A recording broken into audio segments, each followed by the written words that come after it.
Something unusual is happening in American politics, and it's easy to miss if you're only watching the headlines.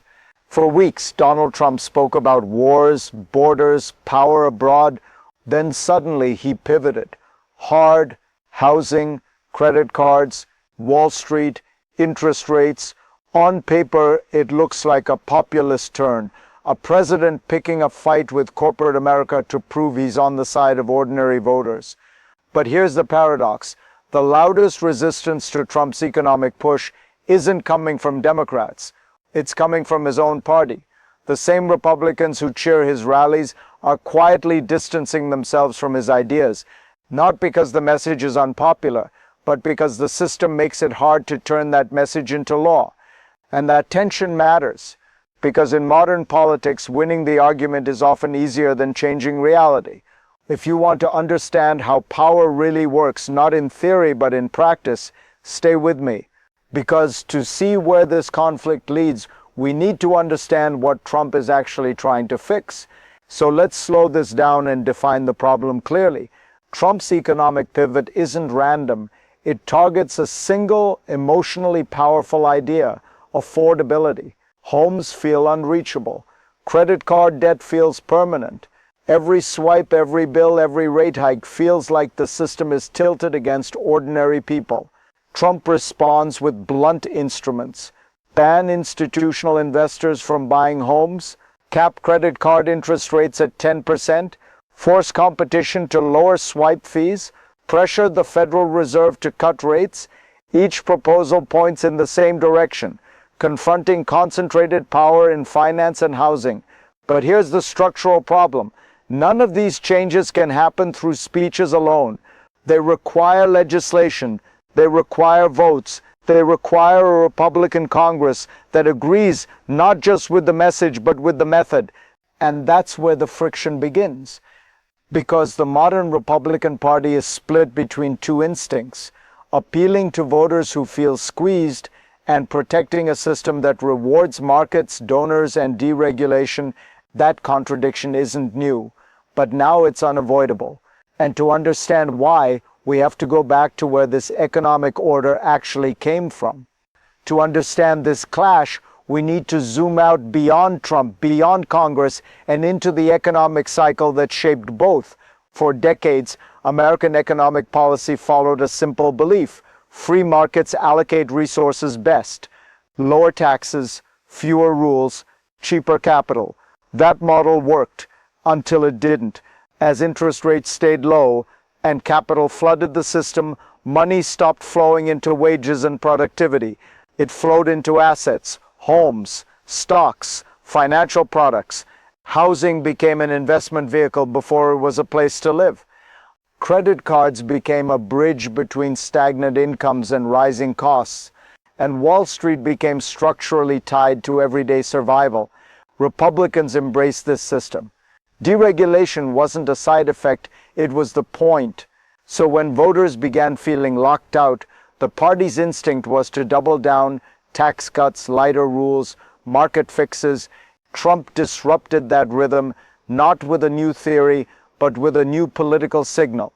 He didn't reject markets outright, he rejected who they were serving. And once you do that, you don't just challenge Democrats, you challenge the economic consensus of your own party. That's when small tensions turn into open fractures. Then came the first real rupture. Trump didn't just talk about affordability. He acted, at least symbolically. His housing agency moved to buy $200 billion in mortgage bonds to push borrowing costs down. His Justice Department opened a perjury investigation into the Federal Reserve chair after interest rates weren't cut. Suddenly, ideas that had lived safely in campaign rhetoric collided with institutions designed to resist pressure. This was the moment many Republicans froze, because these moves weren't abstract.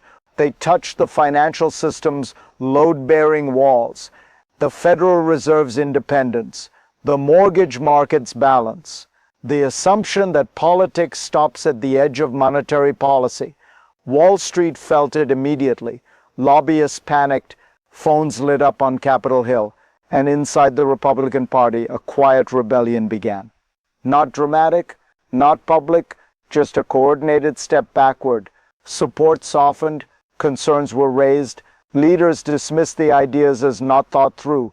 Trump had started a fight, but not everyone was willing to follow him into it. And once that hesitation appears, it doesn't stay contained. It spreads. What happened next exposes the system beneath the spectacle. Trump's proposals weren't radical because they were anti-market. They were radical because they disrupted who controls the market. Capping credit card interest threatens banks' most reliable profit engine. Blocking institutional investors from housing challenges a business model built on scale and leverage. Lowering swipe fees hits the quiet toll booth of modern commerce. None of this breaks capitalism. It rearranges power inside it. And that's why resistance didn't come from voters.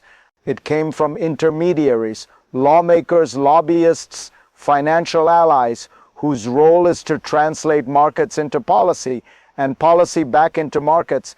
Congress isn't designed to move fast against entrenched interests. It's designed to absorb pressure, delay outcomes, and redirect energy elsewhere. That's not a conspiracy. It's the mechanism. So Republican leaders did what the system encourages. They reframed the conversation. They talked about tax cuts already passed. They emphasized deregulation. In effect, they separated politics from policy. Trump could speak. Markets could react. But legislation would stay still. That's how friction becomes paralysis, without anyone ever saying no. The second crisis wasn't louder, it was sharper. By now the pattern was clear. Trump kept floating ideas, Congress kept hesitating, and the gap between rhetoric and reality widened. Even proposals that could move stalled, bills sat without momentum, plans were teased then delayed, negotiations drifted. This wasn't open opposition, it was something more effective. Drift.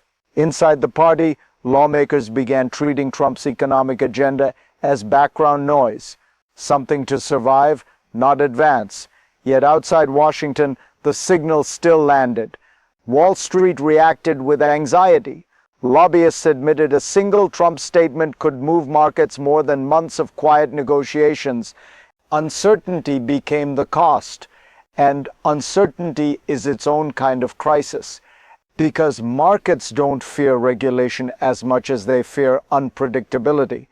By now, Trump wasn't just challenging policy, he was destabilizing expectations. And when systems feel unstable, they protect themselves first, which brings us to the people this fight was supposedly about. Now let's talk about you. Because while politicians argue about mechanisms and markets, you live with the consequences.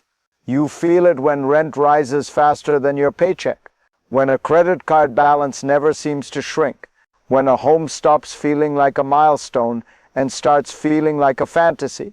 This is why Trump's message lands, even when the policy doesn't. You don't need a bill number to understand unfairness. You don't need a committee hearing to know when the system isn't working for you.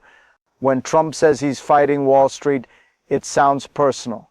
It sounds like someone finally naming the pressure you feel every month. Whether or not these ideas pass into law, the emotional contract is already formed.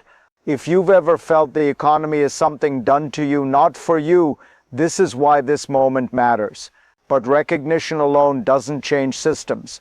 And once millions feel seen, the impact doesn't stop at national borders.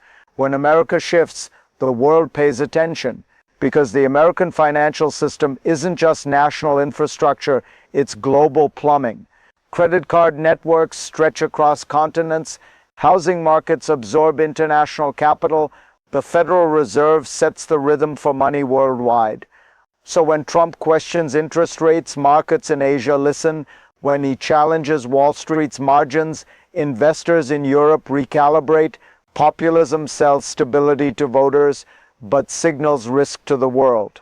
Republicans understand this instinctively. That's why they slow walk change. They're not just protecting donors, they're protecting predictability. But anchors can also become weights. And when systems refuse to adapt, pressure doesn't disappear. It accumulates. Which leaves us with the most important question. From here, the future splits into three paths. The optimistic scenario, limited concessions, enough movement for voters to feel momentum. The system bends without breaking. The middle path, the most likely, no major policy passes, but the message works, politics becomes performance again, and the worst case scenario, expectations rise, delivery never comes, trust erodes, not just in leaders but in institutions. That's when frustration stops being passive. None of these outcomes hinge on one bill. They hinge on whether systems can absorb populist pressure without collapsing into symbolism. Because when people feel heard but not helped, recognition turns into resentment. And that brings us to the final insight. Here's what this moment is really about. Not interest rates, not housing, not swipe fees. It's about who the economy is for and who gets to decide. Trump understands alignment. Congress understands resistance. That's why this conflict feels unresolved. Trump may never pass these policies, but he may not need to. Talking about fighting Wall Street can still move voters, markets, and narratives. The danger comes later, when symbolism replaces substance for too long. If this analysis helped you see the system more clearly, share it, because understanding how power works is the first step toward changing it. And in the next video, we'll look at what happens when economic frustration finally outruns political theater.